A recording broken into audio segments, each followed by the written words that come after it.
folks. If you've just joined us, this is Andre from HerdTracker, and we've seen a lot this week in terms of wildlife.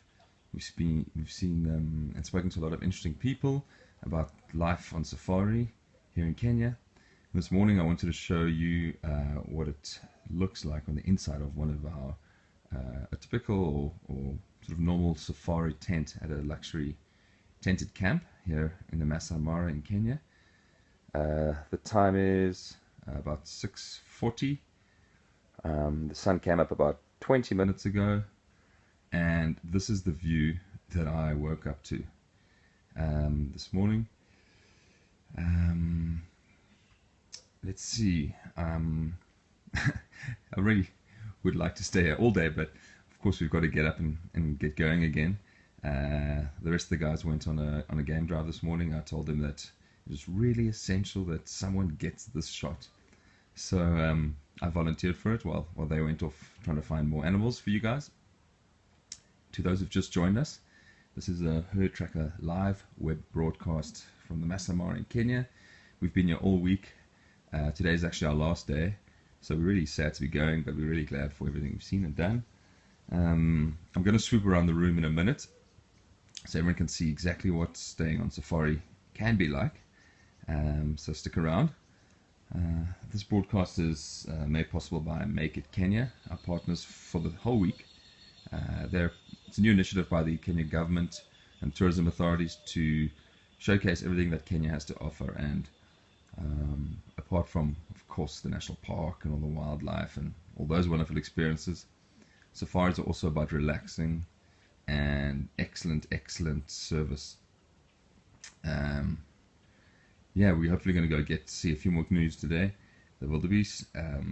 But before we do that, let me take a little walk around here in the room. I think we'll end off with the view out there. So let's start off by what? As you can see, this is a canvas tent. Try go slowly. What is the website to go to? You need to go to andbeyond.com, and they've got a whole range of properties all over Southern and East Africa and India. And just search for Kichwa Tembo Tented Camp. That's the name of the camp we're staying at. Yeah, this is glamping for sure. Well done. So it's sort of a 4-poster bed. It's probably one of the biggest beds I've ever slept in. Certainly bigger than a queen. I think it's a king-size bed. I think about 4 or 8 pillows on my bed. It's a bit ridiculous, but I'm not complaining. You know, it's got some authentic African-style wood carvings and furniture. I mean, this is it's not contemporary. It's not too modern, but it's got all the amenities. I mean, it might be obvious, but we've got electricity and running water here.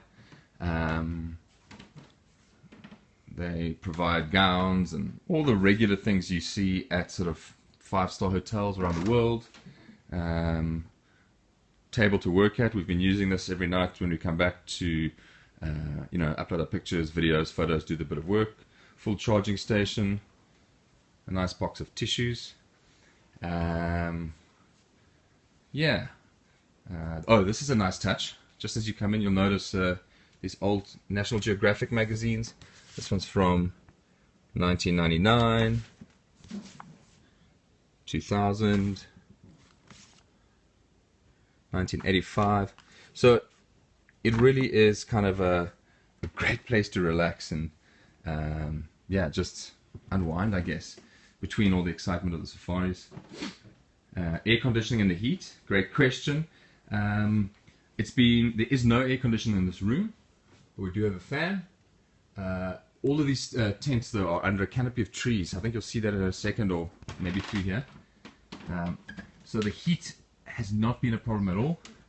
In fact, every night as I get into bed, Titus, our room steward, has popped 2 hot water bottles under the blankets. So you know, if anything, it gets nice and fresh in the early mornings and late evenings, and the very thick duvet on the bed was keeping me absolutely cozy. Sorry about that. I will make my bed a bit later. And let me just finish off here in the bathrooms. Here we go. Double vanity. Hi everyone. Please excuse me. I've just woken up, literally. Nice, warm and powerful shower head.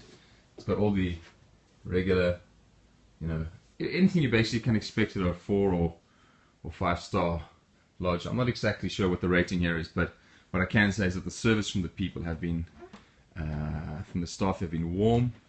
They've been thoughtful. It's been incredible. When we arrived, they said, "Welcome home," and it certainly felt like that. Okay, I've stepped outside here, and there's a little. Well, let's first look at the view. This is basically the plains of the Masai Mara. I see somebody that's asked how much a night. To be honest, I don't know the exact price. Prices of lodges like this in the Masai Mara and Kenya range from a couple of $100 a night to, I think, 3 or 4 times that. But check out their websites, and you can see for yourself. So there's a nice patio. In fact, I'm going to just step off here so we can see exactly what it looks like. I'm just going to look around to make sure there's no animals around the side. Okay.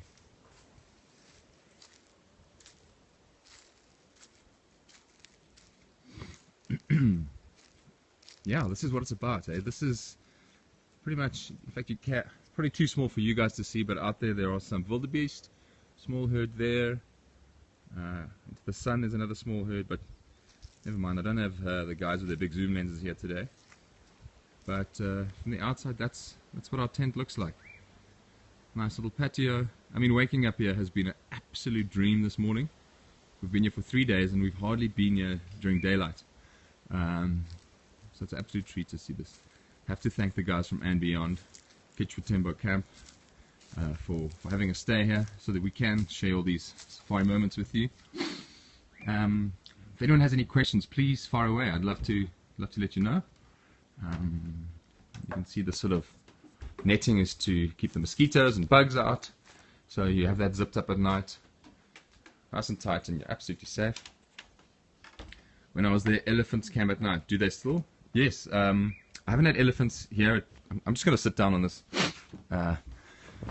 chair for now. I haven't had elephants come right up to us here, probably because we've been sleeping so hard. But at Governor's Camp, we had Ellie's right around our tented camp. That was quite fun. In fact, one was wrestling with a rope that was kind of bordering the river's edge. It was quite amusing. I'm sure there must be some other questions from people. Wow, what else can I tell you about this place? The food's been phenomenal. Martel, our host or hostess, has been absolutely looking after us. For those who've joined us only halfway through, we're at Kichwa Tembo Tented Camp in the Masai Mara. It's a property run by and beyond, who are known for their sort of high-end properties, but also the warmth and conservation approach to everything that they do.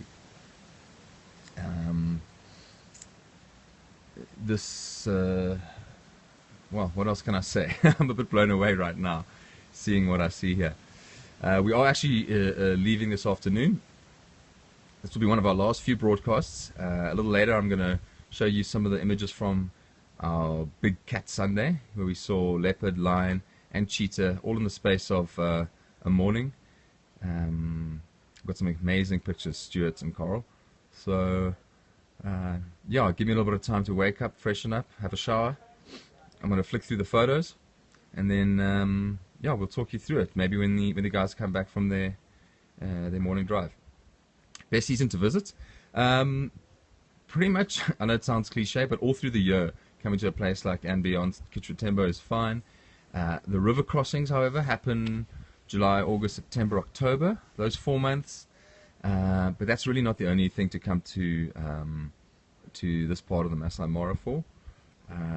all through the year you can have a great safari experience. As we've tried to show everyone that it's not just about the crossings, it's the elephants, the rhino, the lion, leopard. It's really the case. Maybe I'll just end off by doing another little walkthrough and jumping back into bed. There we go. For those who weren't here earlier, this is the inside of our safari tent. This is me getting back into bed just to enjoy the experience that I think everyone should have when they come on safari. This in fact, when I think about safaris, and certainly my wife will agree, it's not just about the animals. It's about time out in nature. It's about turning off that cell phone. It's about recharging the batteries. Yeah, oh great, I've got some questions there. What if lions stop by? We've got lions walking through here all the time, but to be honest, they're more scared of people than we should be of them. They've never had any incidents at these camps with lions coming into camp and sort of interacting with humans. So yeah, that really isn't a concern. It shouldn't be a concern for anyone coming out here. Any other questions from our viewers out there? It would be great to answer them now before I roll over for another 5 minutes of rest. Thanks, guys. Yeah, it really is true. I think it's quite a misconception that there's so many dangerous animals out there. And yeah, maybe there have been stories of lion attacks or whatever, but really they're sensationalized. In the national parks, that's where the animals are actually far more afraid of us because they're not used to close human contact. Whereas in the zoos and other areas, animals are engaging with humans all the time, so they get used to it and feel comfortable with humans, and then they kind of get close and they get safe, but every now and then their natural instinct of wanting to feed or protect their young kicks in, and that's when we have dangerous sort of human-wildlife encounters. In the parks, I would say that you're safer from wildlife in these national parks than you are in zoos. In fact, I'd love to know what the stats are, whether people get, there's more engagement in zoos between animals than here in the parks. A couple of questions here. Sure, I was kind of talking there, so I didn't read all of those, but fire away again if you have any more questions. Yeah, all these comments everyone are putting in this feed are absolutely true. We must just respect the animals. This is their space which we're entering. It's really absolutely great, and the guides are fine. Have you had an encounter with an animal? Yes, we have them all the time. You'll see later when we look at Big Cat Sunday how close we got to some of these beautiful cats.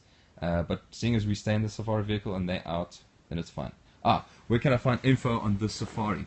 If you go to discoverafrica.com/HerdTracker Live, that's where all of the broadcasts from the last week will be or have been saved, and all the videos and photos we've taken are being uploaded to that. I'll say it again, discoverafrica.com/HerdTracker Live. HerdTracker is a tool we've created as a travel company that helps people know exactly where the wildebeest migration is all through the year. And while you're on these types of safaris, you also see all the other animals, of course. So check out HerdTracker. Sign up, subscribe to our list if you're interested in seeing the migration. Yeah, there we go. Thanks so much for Leela Flo for adding that. It is HerdTracker with one word, but if you just Google HerdTracker, you'll see it. Yeah, so I think without any further ado, I'm going to roll over and get back to bed. Where are you going after the Masai Mara? We spend a day in Nairobi, and then we fly back to Cape Town, South Africa, where we live. So that's that. Will there be more broadcasts when we leave? Wow, that's a great question.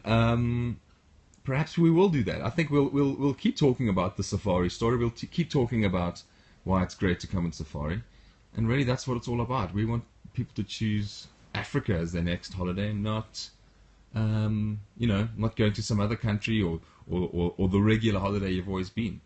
It's about ticking those items off your bucket list and coming out to see our beautiful, beautiful wilderness, because there's no other continent or country in the world that has what we have.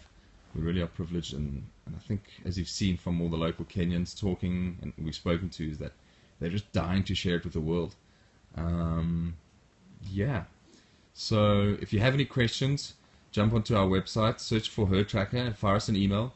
We're more than happy to answer them. And the folks at Make It Kenya, their website is makeitkenya.com. They'll also help you out if you're thinking of coming on a safari or extending your business to this region. And yeah, with that, I think we'll sign off from possibly the most comfortable bed in Africa right now for me. Have a great day, everyone out there. We'll try to keep you updated as we go, as we head on home. And yeah, thanks for joining us this week. It's been really, really cool. Signing off. Ciao.